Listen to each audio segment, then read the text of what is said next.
Hi, today I'm going to talk about 3 reasons why you can know your abuser is going to make this year a challenge for you, and then I'm going to give you 2 tips to help.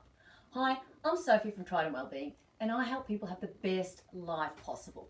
Many of us have unhealthy relationships in our lives and are often in a situation where leaving is simply not an option.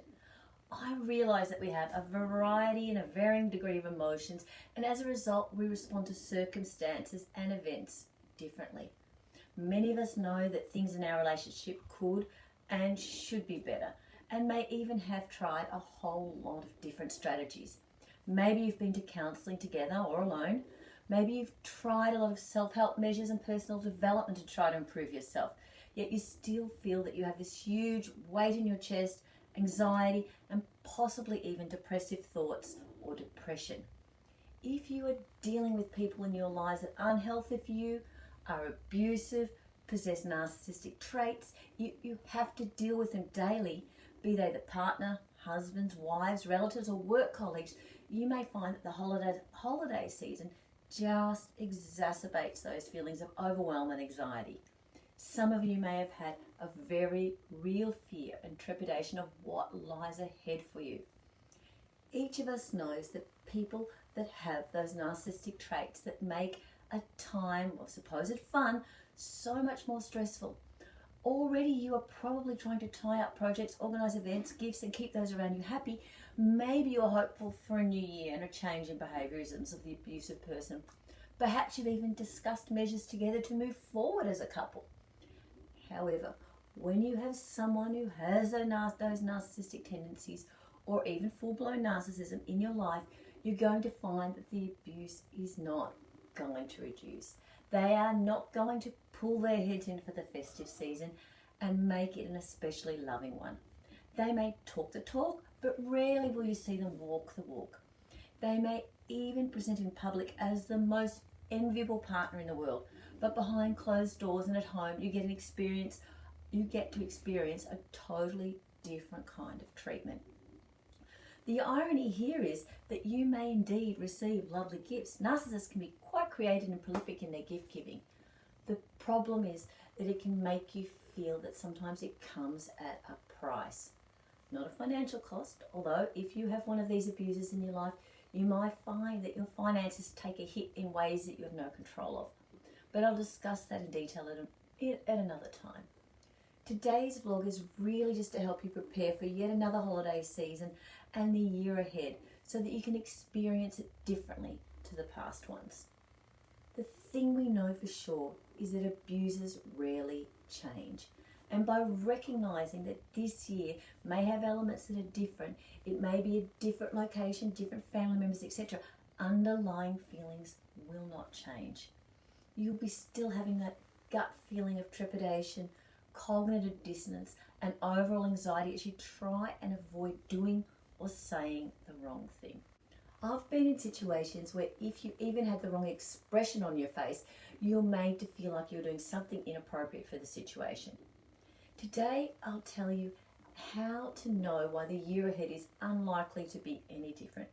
I'll then give you 2 tools to help in the forthcoming year, should you choose to go or not, so that you will feel that you have more options and different ways to feel, and that you're not losing control, and that those feelings of helplessness and emptiness won't be there as badly. The first thing to note is that to change is a choice. You have to want to change. The truth of the matter, it requires self-awareness to change and openness to feedback. Narcissistic personalities don't think they're doing anything wrong. They think the fault lies with you, your tone, your outlook, perception, or demeanour. For this reason, they don't listen to feedback. You can talk until you are black and blue in the face and explain how you feel when they do something.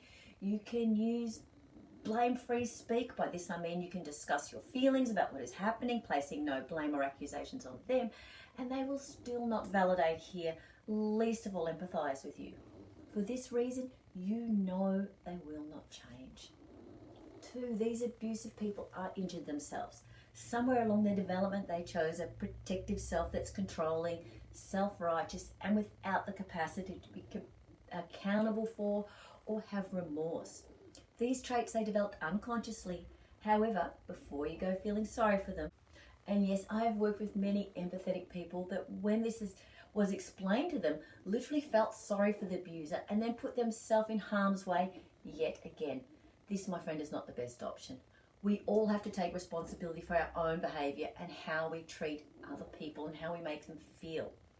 This is not to say that we won't make mistakes, but a healthy person will feel genuine remorse for upsetting someone, take accountability and authentically apologise. You will not see or feel this from the narcissistic abuser. And let's face it, if anyone that can keep making you feel heard, confused and emotionally vulnerable, they are not being considerate or kind. The third way that you can know that things are unlikely to change in the new year is that behaviour is being repeated. A loving, caring person does not want to keep hurting those they care about. So if you are communicating kindly and clearly and voicing what is upsetting you, yet there's no change for more than a few days, then you know they haven't really changed, but are just hoovering you in to believe that things will be better. This is where you might hear, as you express that you've had enough, that they will go to counselling now, or seek help, or try harder. They may even ask you to help them to be a better person. And as endearing as this may appear, you will usually find that in a very short time they're repeating their language or passive-aggressive behaviour, and you may even be left with your head spinning as to how it all changed so quickly. This can be yet another chance for self-depreciating talk or cognitive dissonance to set in. So how do you deal with this? After all, it's the holiday season. You don't want to upset other family members. You may be required to spend more time around them. So now I'm going to give you 2 tips to help you deal with difficult personalities, toxic people, or those that have narcissistic traits. The first thing that we've established is that they're not going to change. So you can predict with pretty good accuracy what they're going to do.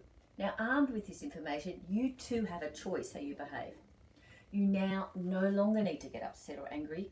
Yes, you may feel frustrated, but with that lack of expectation or hope that things will be different, you can prepare yourself emotionally. By not reacting in ways that you have before, you are in effect not giving away precious energy, nor providing supply for your abuser. Be prepared perhaps to be called cold or distant, but know that this is not the case, as you have previously been open, warm, forgiving and loving many, many times. This narcissistic person will try and use language to inflame you into reacting, and to get any reaction from you, they will then be affirmed that they are right about whatever judgment they make about you and how you are behaving. What you are doing though is putting up barriers to protect you, and by doing this you keep yourself emotionally and physically healthier. I'll talk in another blog, or you can see my course, the link is below, on how toxic this type of behaviour can be to your health if you don't protect yourself. The second tip that I want to establish here is that this year you need to find your boundaries. How will you allow yourself to be treated? Many people that I work with have little idea what their boundaries are, and this is in part due to the nice, not nice treatment that's been going on for years and years, and maybe even from their childhood. By knowing what is okay and what is not can help you then know when to disassociate, leave the room, or simply not enter into that particularly destructive conversation or behaviourism. It is not okay for them to wake you up at all hours, disappear without letting you know where they are, threaten you in any way, or make you feel demeaned. These are just a few boundaries. By knowing what is acceptable though to you, you can then choose what is a safe, healthy way to respond and not react in a way as you may have in the past.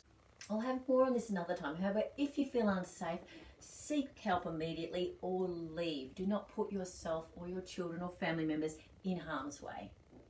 Please share this or leave a comment below if you think it could help someone else, or you would like me to discuss something in particular. Until next time, I'm sending you much love.